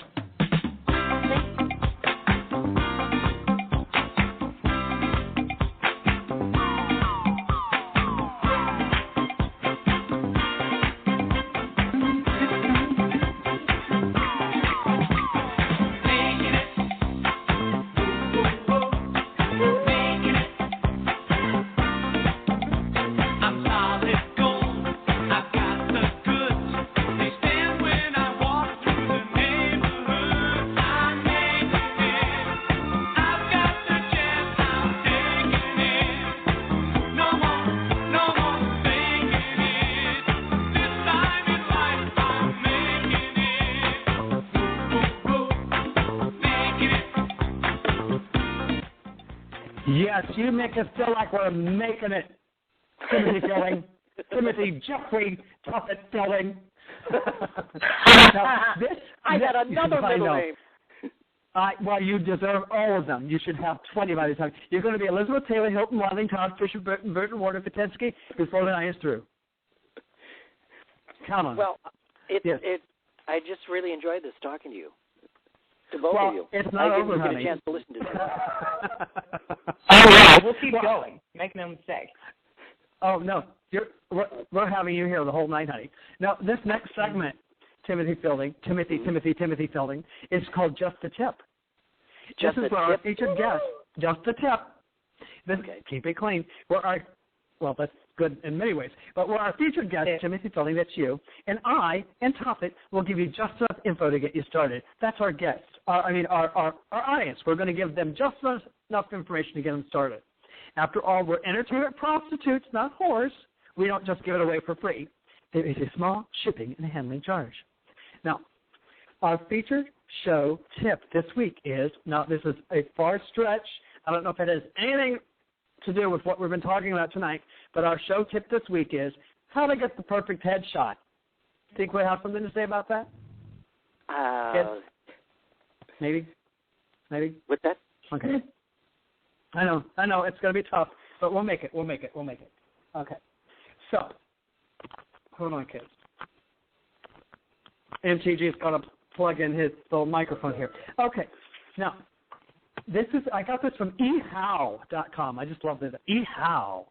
Ehow. And, yeah, ehow. And now, there are 8 points on our little list this week. And as we know, with our Just a Tip list each week, we don't always have to agree with what they're saying. I like a little dissonance. I like some conflict. It makes for good radio. So here we go. Our first point on how to get the perfect headshot is find a photographer you mesh well with. The photographer should make you comfortable and work hard to get you the kind of headshot you want. Now, I think we pretty much have covered this earlier in our conversation, and I think that's pretty much what you do as a photographer. That's how you set your clients at ease right away. You want to create a rapport with them. Right. And is that always the first step with you, is it not? Yeah, I look at it as the photographer has to adjust to you. You not trying to adjust to them. It's the way. It's the other way around. You should be adjusting to figure out what would work for them. It's all about them. The person that's the subject is the key here. Yeah. Yeah, because, I tell people, you got to take that time. You got to sit with your photographer. You got to know this is something that you can work with and who will work with you. It's like, going to a hairstylist. If you just go to whatever shop is in town and go in there and you don't tell them how you want your hair cut and then you bitch about how your hair looks, you got to know what you want. You got to know who you are. So, correct. You got to go so very, very good. Number 2, look at the photographer's previous work. See if the photos are good and if any of its clients found success in the modeling or acting world. How do you feel about that, Timothy? Yeah, that's very important, too. You want to check it out to make sure that when you're looking at their work, I would say to myself, is it something that I could see myself in? Do I find myself fitting into these photographs that I see? Do I feel that there's a personality with each one of these photographs? They'll be different. In other words, each time I see one of the photographs, they're not all the same. There has to be diversity of personalities in each one of the shots. The personality, I tell you why, every time I've talked to a casting director, they always tell me my shots have personality to them. And that, I think, is the reason why they're calling them. It's the personality in the shot. It's the person. It's not about, they're all lit exactly the same or they all have the same background or anything. And none of that stuff matters. It's the personality of the person in it, that they're very real in a photograph. But what is it about the photos that you shoot, because I know you do a lot of, not just in the studio, you do a lot of various locations outside, in a parking garage, or really interesting kind of, locations. And what is the feel that you want to get from each individual? Let's say it's an actor. So it's an actor's headshot. And you're doing various different kinds of genres and types of characters and whatnot that you want to create a whole array, a whole palette for this actor to be able to present themselves so that their agent or manager can submit them for a wide scope of types of roles. So, what do you want that photo to say? Yeah, that's why when I see them come in, I have to determine what would be best for them. It would be good to take them on the road to shoot them in a field or whatever. If they have, like this one fellow who I shot who was from a farm. I thought, geez, I shouldn't shoot him to look like he's very urban. I think I want to keep him very farm-looking, country kind of feel to his shots. Because you can hear it in his voice. He's going to get those type of roles real quickly. He was only 19 years old. Give him a chance to get some. And I took him out in the field and shot him like that. And I had him throw a tire around, actually, out in the park. You took him out in the field and shot him? And that doesn't sound very good. Nobody ever found the body. Yeah. No. Oh, well. Not a no, chance. But part of what I wanted to get at is that I remember one of the shots when we shot together. We did it. There was a shot we did in a parking garage, and I was dressed sort of like a. And overall, the shot ended up looking like it came from it looked like a still shot from a CSI episode. Right. It actually looked like it was taken from an actual film or television, like a still shot from an episode. Right. And I love that it looked like it was from something, not just a still photo. Yeah, not as though it looks like a set-up headshot. Yeah. That's what kind not of bored me after a while. A set-up type of headshot sometimes can be, you see so many of those, you get kind of numb by them. But, yeah, those type of shots get a lot of calls. Yeah. They're you look like a working actor. Yeah, you look like a working actor, which I think is really a makeup artist in the business who always tells, I've had umpteen actors come in last week that he sent somebody by because Mark said to him, he makes you look like you're in the film already, and that's what you want. Yes. Because that's Thank how you. they're going to perceive you. Yeah, I love that, and I tell you, people, obviously very not objective here, but I've shot with a lot of different photographers, and yeah, I've spent, I've wasted a lot of money saving money on cheap photographers. You know what I'm saying? Like you said, you can't use cost, as we said earlier. You can spend a lot of money on $75 photographers and not get anything you need. So save, be smart, and shoot with somebody who's going to make you look like you're already working. And that's what you do. I felt like with the shots that we did, I felt like I looked like I was in the film already or on the television show already. And that is a brilliant edge that you have, an advantage that you have in terms of the photography that you do. And that's, one of the big reasons why I wanted very much to have you on the show and share your story and give you another platform to sort of, promote what you do, because I really, not only do I like you as a person, I really believe in the work that you do. So thank you. Yeah. Like I said, I really try to look at it as each person that comes in to me, everybody's different, and everybody's going to be able to fill a different type of role. So I cannot set up a setup, like you could say, and try to shoot everybody in that setup. It's just not going to work that way. It doesn't suit them anything. It'll help me, but it doesn't help them. Yeah. It doesn't do anything for them, actually. It's just all you're doing is giving them a copy of somebody else. You might as well. Mm-hmm. I'm just giving them a copy of the other guy. So I really do feel as though they're individuals and try to figure out what will work for them. What is something they want to do that would really kind of say something. And in your case, Michael, I really did feel, like I said earlier, that you needed to show more of an edge to you, the depth of you have as a person. If nothing else. And I know sometimes kids out there listening to OMTG, I know sometimes it may seem like I don't have a lot of depth, but I do. I really do. And Timothy said it. He really did it. So if he said it's true. Yeah, it is true. It's true. Everything I say is true. It's true. Yeah, absolutely. That's the way I roll. Fact checkers out there, exactly, and I love the way you roll. Now, number 3 on our list of how to get the perfect headshot is find clothes you think you look good in. Not only will you look good, but you'll also have more confidence during your photos, which leads to better headshots. Bring several different clothes to a photo shoot and stick to simple colors instead of busy patterns and designs. You don't want anything to distract from your face. How do you feel about that? Yeah, I agree with that. The only thing that I would recommend is to go even further than that. In other words, you really have to start thinking about you as a character, you as the actor, thinking, okay, if I were playing a certain role, what would I be wearing? How would I be wearing this outfit? Would it be pressed or would it be wrinkled? Things like that. You've got to start thinking in those terms too. I really try to get into the really small little details because it's going to tell the whole story. All that together tells the story very quickly. Do you because I'm a little, because there's a fine line here for me when it comes to the clothes that you put together for a photo shoot. I don't want to be bringing costumes. You know what I'm saying? Because the old days, like in the 80s, when actors would have those Z cards, whatever, when they'd have several different photos on one side and one large photo on the other side, and the smaller photos would be like, this is me as a nurse, this is me as a businessman, this is me as a judge, this is me as a track star, and it's just like, and they just just kind of sticky. What I'm talking about is things like where, let's say a young fella, somebody comes in. I had a guy come in not too long ago, and he had a sweatshirt kind of, and it was a hooded sweatshirt, and it was not real pressed. And I said, I think that's perfect like that. He was going to press it. I said, I think it looks great because you're unshaved. I said, you look like you're off work. I said, you put that on, you look like you're off work. You're doing something nice, kind of casual. Maybe you're taking the family someplace, whatever the heck you are, and you got, And that's the kind of commercials he gets now.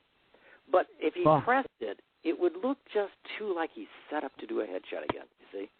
There's certain little things that I've learned about that I always say, and this might sound, it's a little odd, but it really works.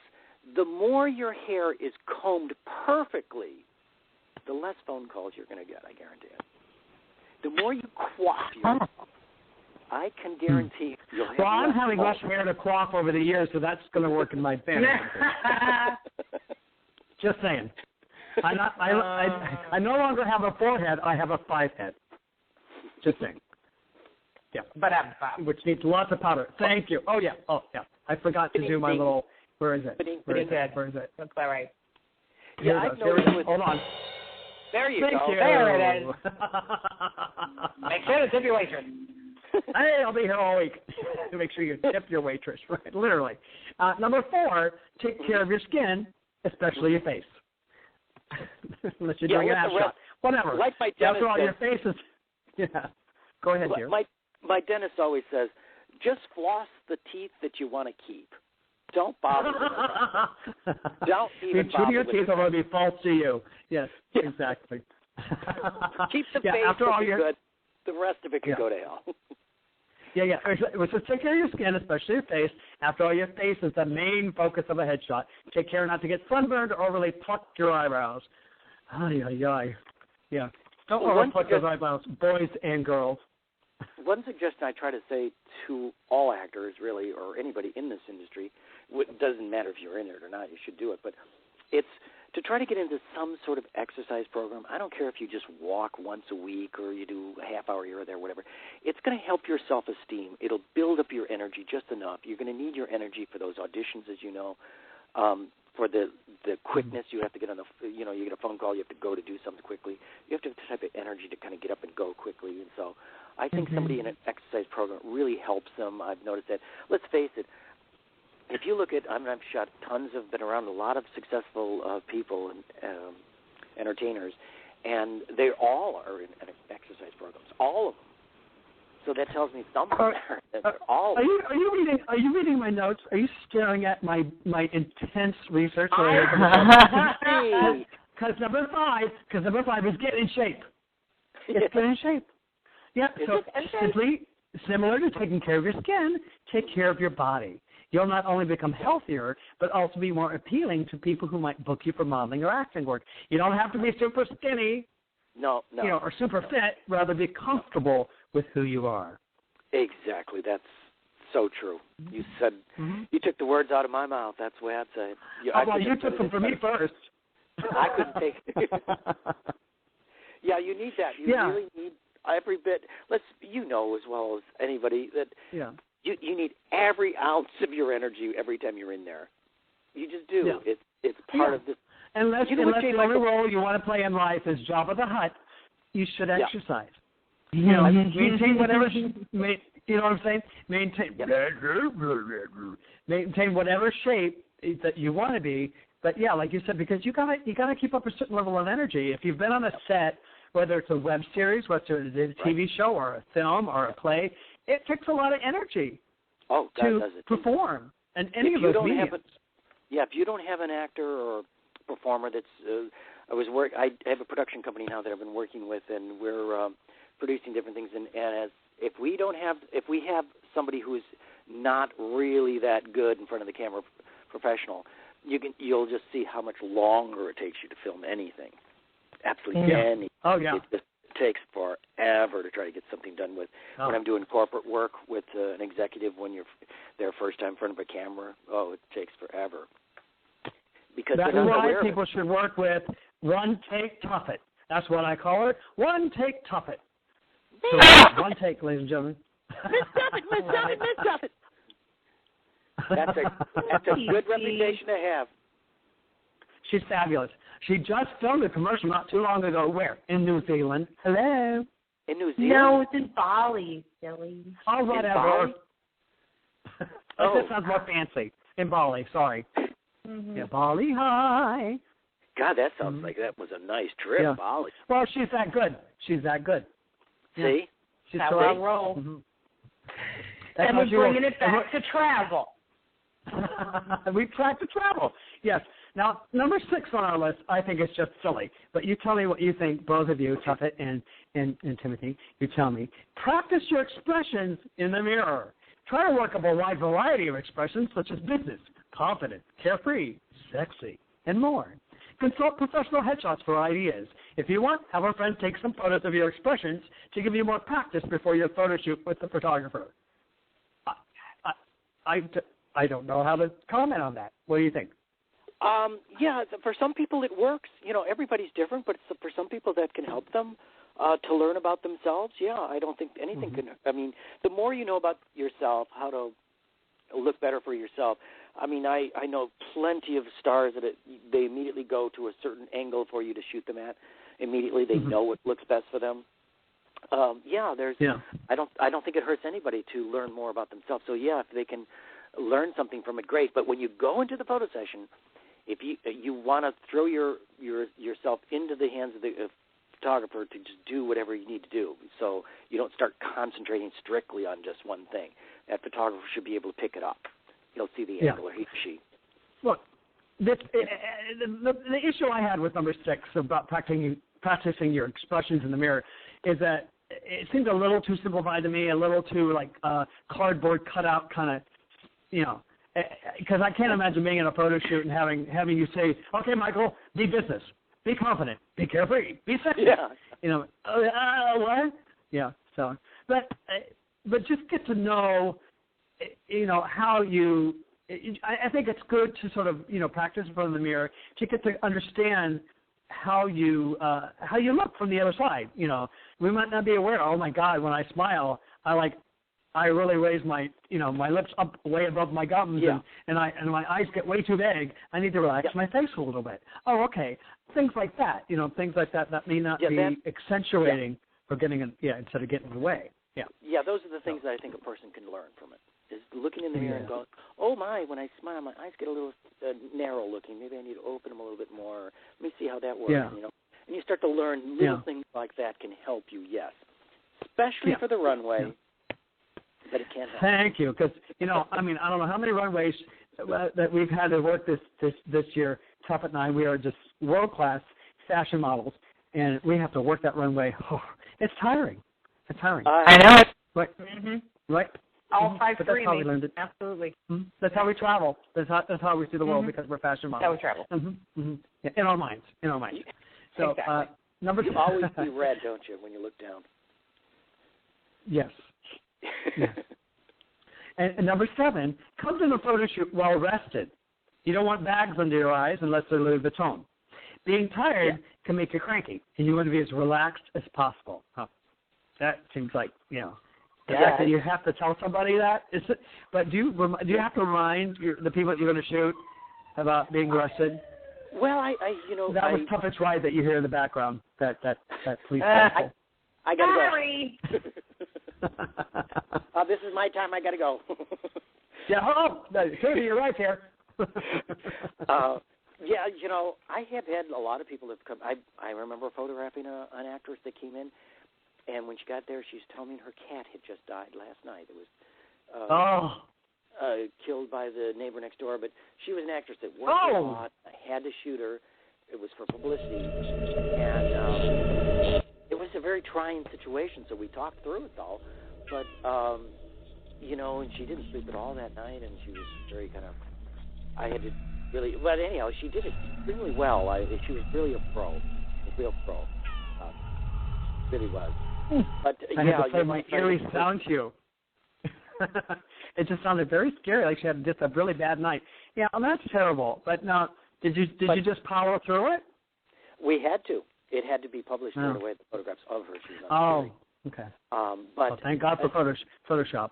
Yeah, things happen, and I have to adjust to it. Life happens. Stuff, but you want the person to come in as rested as possible for a photo shoot. Yeah.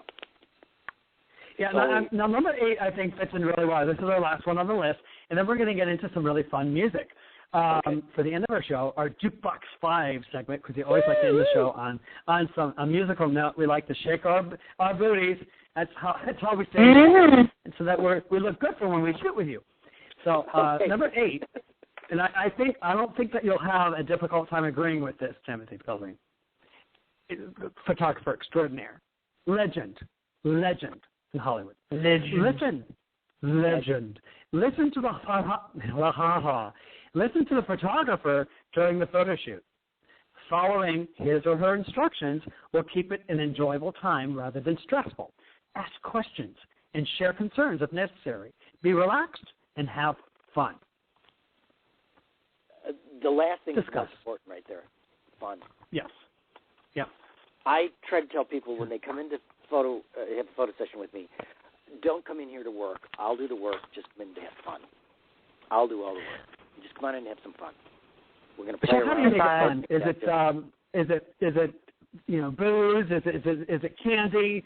Is it board games, firecrackers? How do you make it fun, Jeffrey? Well, Jeffrey, I said it again, Timothy. I try to show them how to. The key, I think, of a comedian is they're very good because they don't have any fear of looking like a fool, okay? And that is the key for an actor is to not worry about looking like a fool or feeling like a fool. Go ahead and throw it away. Who cares? I can delete that photo, let's face it. So the key here is not to worry about feeling like you're making a fool of yourself. As soon as you get rid of that and divorce yourself from that feeling, you will have much more success. I don't care who it is, who the hell it is. It's very, very important that is right there. You have to give that up, that right there. Yeah. And that's what comedians are able to do. And that's one of the reasons that I work with a lot of different comedians, and I've noticed that because of that feeling, they're able to do more things in the industry, I've noticed, writing for people, things like that, because they give away that fear of feeling like they're being a fool, making a fool of themselves. Who gives a crap about how somebody else thinks about it? Yeah. It doesn't really we matter. talked about that last week. One of our quotes, I think it was Rosalind Russell, said, being an actor is like standing up naked and turning around slowly. Yeah. Mm-hmm. Mm-hmm. Yeah. Mm-hmm. And I love that, but that fits right in with what you're saying about, letting go of any of that sense of embarrassment and just going for it, just literally going for it. Yeah, you have to not worry about somebody judging you. Don't even worry about it because you're not going to please them all anyhow. So guess what? Don't even start trying to do that. As soon as you do, you're going to fail. As soon as you start trying so hard. Be relaxed and have fun. Let it go. Don't worry about it. You have just inspired our audience this week. They are loving you. They're just enraptured, and they're signing up to do their headshots. Whether they need them or not, they're going to do them. So as we're going to segue into our hairdo or something. Come on in. Yeah, we'll do a group photo. It'll be an OMTG audience shot. It'll be fabulous. And we'll just share it with all our friends and family. Oh, really? Right, because and you'll be one thing I would have to add to photographs is the key thing for actors is to totally change your mind about photographs, headshots. They're not just a headshot. When you're taking a photograph, you're actually auditioning for whatever that role is that you are playing in that photograph. So you want to throw it out there as often as you can, whatever kind of roles you want to do, and you'll see you'll have more opportunities. But you got to start thinking as you're throwing an advertisement. In other words, you're auditioning right away. Oh, God, I got another audition. Here's another audition. Here's another audition. Yeah. Instead of looking, oh, my God, I got to do my headshot. So actors come in all the time, and when they do that, they don't succeed as much. They just don't. People who do a lot of PR, they succeed more, a lot more. Right. Right. Yeah, you got to do your headshots more often. No, that's a good point. And I think you've helped really highlight the fact that a headshot session does not have to be a static experience. No, it can actually it's like going to an acting class. It's a very active, engaging experience. And I think that that for many, many years it's been treated the exact opposite. And so actors have and I have found myself where I've been in a situation where I kind of feel like, I feel really tense about the idea of doing a headshot session. Yeah, but approaching it in this way. Mm-hmm. Part of it is this for anybody. I mean, for myself even, I just did some stuff. We have to face our reality of ourselves. You see, all of a sudden I have to say, "Oh my God, that's why I look today." Oh my God, I thought everybody says this in their minds. I'm telling you, when I ask them this question, this is the funny thing. I looked better yesterday. Every time you photograph, I actually looked better yesterday. Every day you feel like you looked better yesterday. It's always yesterday. I think that I have enchanted mirrors at home. When I'm at home, oh my gosh, I look in the mirror, I'm like, oh God, you look gorgeous. Good shot. Yeah. Oh my gosh, you look fabulous. Like, God, and then I see some photos. I go out with myself. Yeah. Yeah, and I'm like, oh God, is that what I look like? Because I think I have the dysmorphia, but the other way. I think I look a lot better than I do. God, I've got to. And then I see photos and I'm like, oh, no, that's we have to sit down and talk then. That is absolutely fabulous because very few people have that feeling. Very few do. Yeah. But you're gonna love when you guys, because I know I can see it, and there's always that moment on OMTG. It's like ding. I can see you guys are going to be working together, so it'll happen. Of course, you and I will be working together shortly as well, Timothy, and I'm looking forward to that. Okay, me too. Let's go ahead. Yeah. I'm going to play your sandbox again. Yay! Oh, good, good. I'm telling you, yeah. You'll come up with something every time. See, photographs are energy. I know. They're just energy. You throw energy out, things happen. And I'm so, and it's going to be it's going to be wonderful to see the difference and the growth and just how different the previous experience was to what we're about to do. So I'm really excited to do that. But where can people find, before we go into our Jukebox 5 segment and play our songs this week, where can people find you online? I'm on YouTube now. It's Timothy Fielding Studio on YouTube. Your YouTube channel. Yeah. Yes, Timothy that's my Fielding. YouTube channel. Timothy Fielding Studio is on YouTube. And then okay. www.timothyfielding.com is my website. So just timothyfielding.com is where they can see your photography work. Right, that's where my website is. I can give my photo number, my number to the studio too, which is 818-760-6630. That's 818 760 6630. See, don't listen to MTG. Sometimes, yeah, because I've been calling him Jeffrey several times tonight, and it's Timothy. Jesus. You did that when we were shooting. I just said I went along with it. There's somebody in your life. My master wants me. If he wants me to know that he wants me to feel like I'm Jeffrey, okay, I'll be Jeffrey then. I'm just telling you, there is a Jeffrey that's important to you for some reason. So there's a reason that name keeps popping out of my mouth, because I have powers. I'll tell you. So here we go. Into our Jukebox 5 segment. This week's Jukebox Selections has the camera and spotlight pointed directly at you, superstar. Are you ready for your close-up? I'm ready. I know you are. Throw the powder on me, will you? Oh, honey, I've got a whole tub. Capture some perfect picture moments with Bruno Mars, the Jay Giles Band, Madonna, Def Leppard, and the Chainsmokers. Here we go. We're going to start off our top 5 with Young Girls by Bruno Mars.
Young Wild Girls. Now, you got some explaining to do, because that is your contribution to the song list, to the Jukebox 5 selection this week. Timothy Fielding. I just love him singing that song. I just think he just belts that thing out like unbelievable. He really does. Yeah. I've been watching him for years, And I think he's such an artist that is really growing like crazy. He's really coming into himself now. He's writing some great stuff, really good stuff for himself. And speaking of young wild girls, how is your beautiful young wild bride girl doing? She's doing very well. She's an opera singer, my wife is, and she was the Grammy nominee, I think it was 5 years ago, something like that. She works with Michael Hoppe, the artist who does. Do you know who he is? He does a lot of new age artists. And she's. We'll have to check those out. We'll have to check them out. See, it's another educational moment here on OMTG. You want to tell us, our audience, who your wife is? I'm sure you know who she is. You want to tell our audience your wife's name? Oh, we can check out her music. Heidi Fielding. She's got your same last name. She's using the damn. That's what my problem is. That's real love. That's real love is right. Yes. That's wonderful. Grammy nominee. That's terrific. Yeah, she has an amazing voice. Absolutely. Can we hear any of her music online? I don't know if I think they have something. I'd have to check on that. I don't really know where. If they have we'll have to look that up, kids. Michael Hoppe got some homework, is kids. the artist. Yes. So you let us know. Amazon.com. I know there's something on Amazon.com. I'm trying to think what the Heidi Fielding.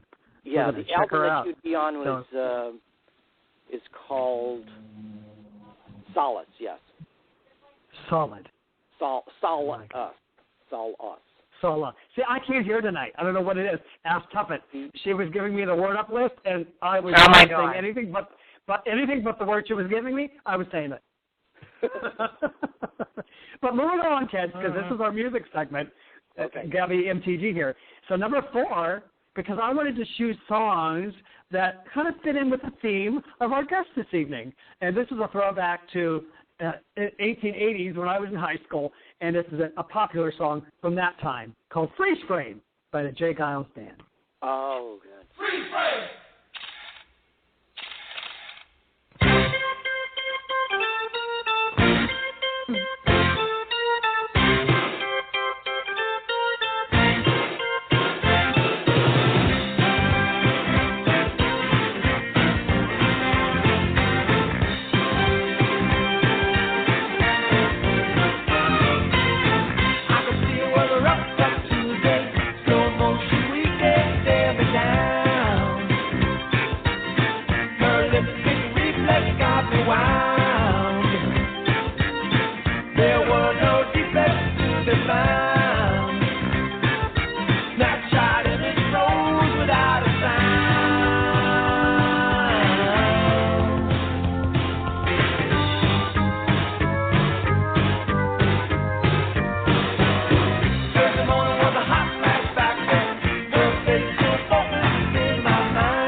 By the J. Giles Band. Y'all remember that one? Yeah. Oh, yeah.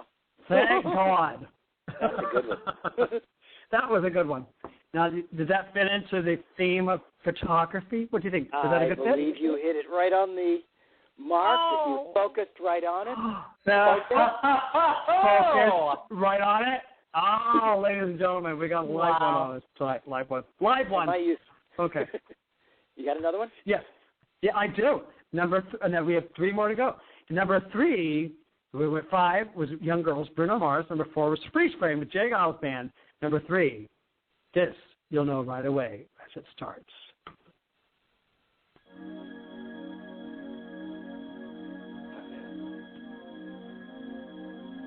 Oh.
Come on, Vogue. Come on. Strike a pose. One of my favorite videos. Yeah. Oh, I love it. I watched it like 8 times today when I was, putting songs and stuff together. But yeah, I love it because I was like, "What are you looking at, Vogue?" Yeah, that's my interpretation. Yeah. I know. Magical. What are you looking at? Vogue. Relax. Have fun. Where's the photo shoot? Yeah.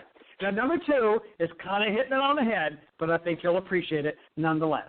This is by Def Leppard.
Ooh, honey.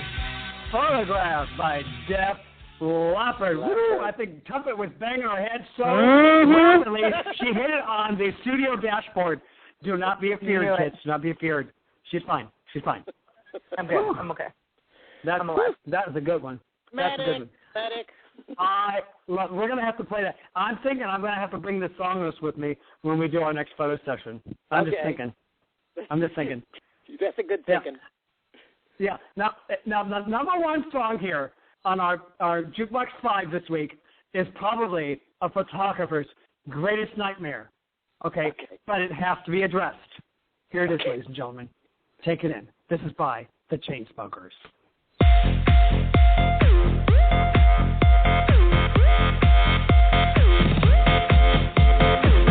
When Jason's at the table, I kept on seeing him look at me while he's with that other girl. Do you think he was just doing that to make me jealous? Because he was totally texting me all night last night, and I don't know if it's a booty call or not.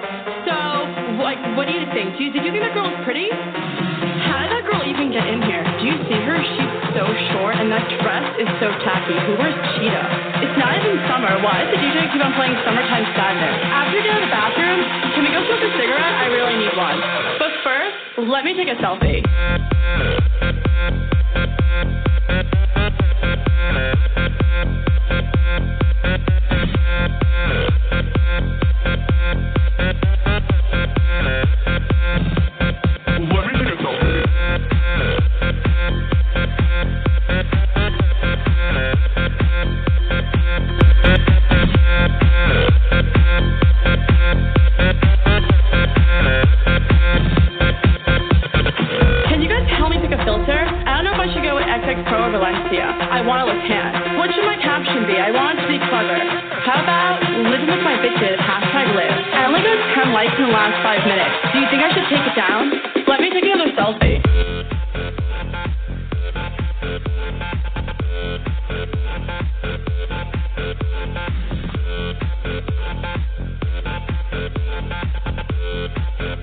Oh, wow. Okay. Wow. No taking selfies. No taking selfies for your headshot. No. Okay? No. Selfie is selfish. Okay? And foolish. Yeah. Wow. What do you think of that? I love that. I love that song, though. Oh, it's fun. It's fun. Let me take a selfie. Take a selfie. This is all fun. Love it. This is very. Absolutely. You got a great show. Thank you so much for inviting me. Oh my God, thank you, and you were just delightful as always. Now I just want to say thank you to our show's producer, Christopher Taylor, our delectable co-host, Tuffet Schmelsley, and tonight's delightful, delicious, and simply divine featured guest, the incredibly engaging and entertaining photographer extraordinaire, Timothy Fielding. Not Jeffrey, Timothy Fielding. For more information about our shows, our co-hosts, guests, and topics, just go to lnrradio.com. Remember to like us on Facebook, follow us on Twitter and Spreaker.com, and share with everyone you know. And go to timothyfielding.com. That's TimothyFielding.com to find out a lot more about Timothy's work and book a photo session with him. Thanks for tuning in to OMTG on the LNR Radio Network. We are broadcasting a lively, sparkling news show every Wednesday. Tune in and turn on. Good night, everybody. Good night, guys. I love you. Thank you. Good night. You're welcome. I'm throwing kisses. Click, click, click.